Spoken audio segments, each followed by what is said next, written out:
Hey, Coach, just your thoughts on how practice went after having a week off and just kind of a renewed focus here ahead of Sunday.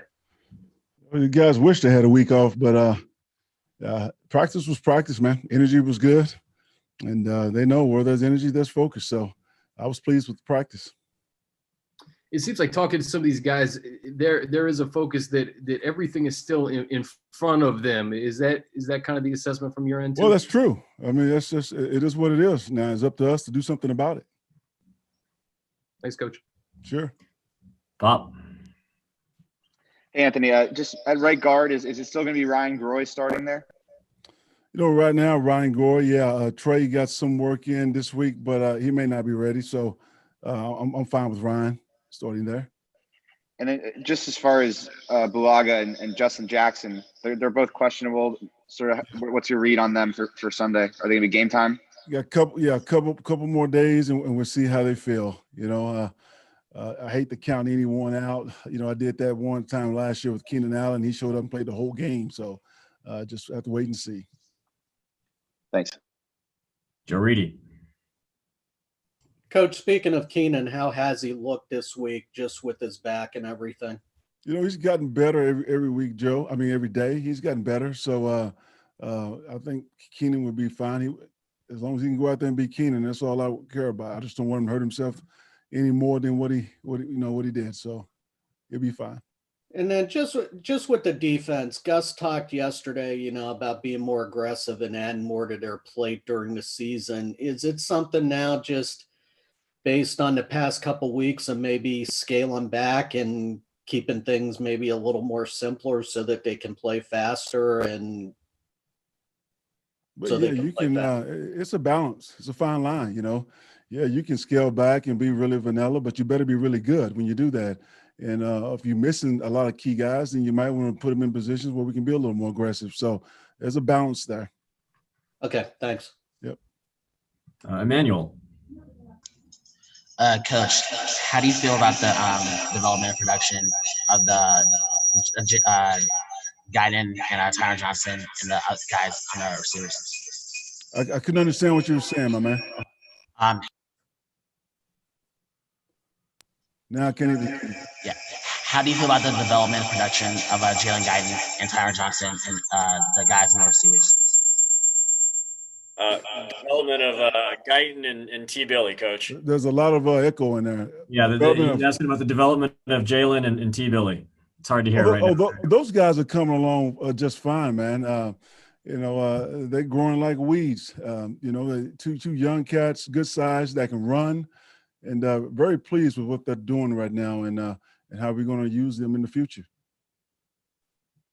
Gilbert. Hey, Anthony, any update on Melvin Ingram and Justin Jones and their status for playing on Sunday? Melvin Ingram, he did get some work in this week. We'll see where he's at. He may be a game time decision as well. Okay, so you think if they come off IR, it would be Saturday or Sunday? What was that? If they come off IR to the active roster, would that be a Saturday thing or a Sunday thing? It'd probably be a Saturday thing. Thank you, Anthony. Yep. Shawn. Hey, Coach. You got offensively, you've been really good in the red zone this year, but just limited opportunities. How, as a staff, do you weigh that? Well, sometimes you can be limited because you're scoring outside of the red zone. I'm okay with that, but once we get in the red zone, I think we've done.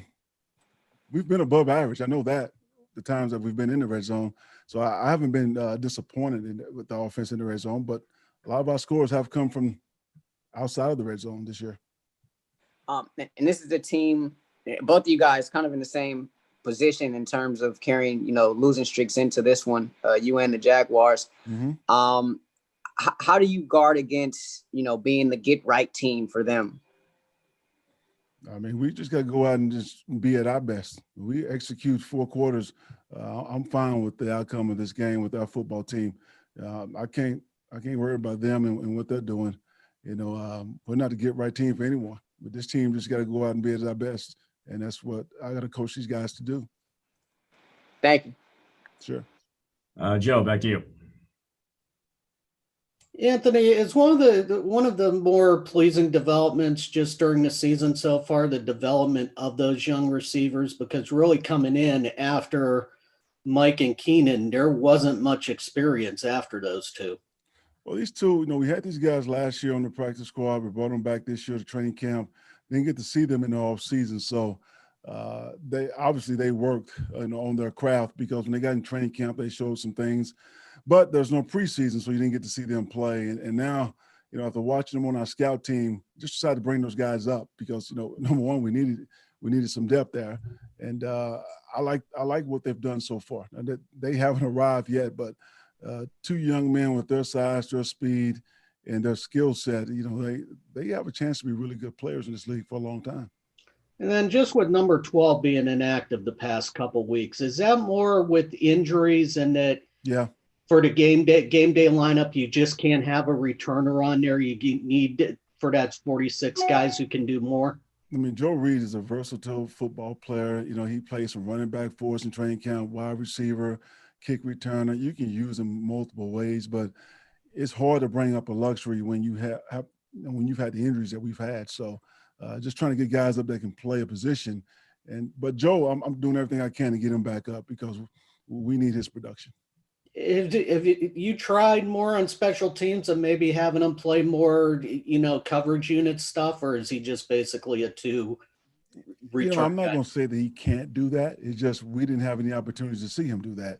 And it's hard to simulate that in practice, especially every day, like you can offense and defense. So I'm sure he'll grow in that role over time, but he's not there yet right now. Okay, thanks. All right, Coach, last one. Cam, go ahead. Hey, Coach. Hey, Cam. You mentioned about the vanilla defense.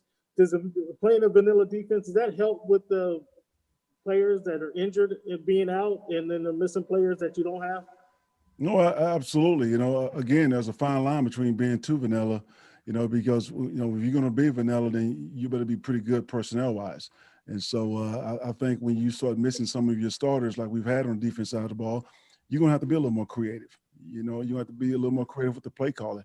And so, we could get more aggressive there a little bit, but not too much. You don't want to make it too complicated because, like you say, these young men, they're young, and we want them to play fast and physical. So that there's a balance there of when you do it and when you don't.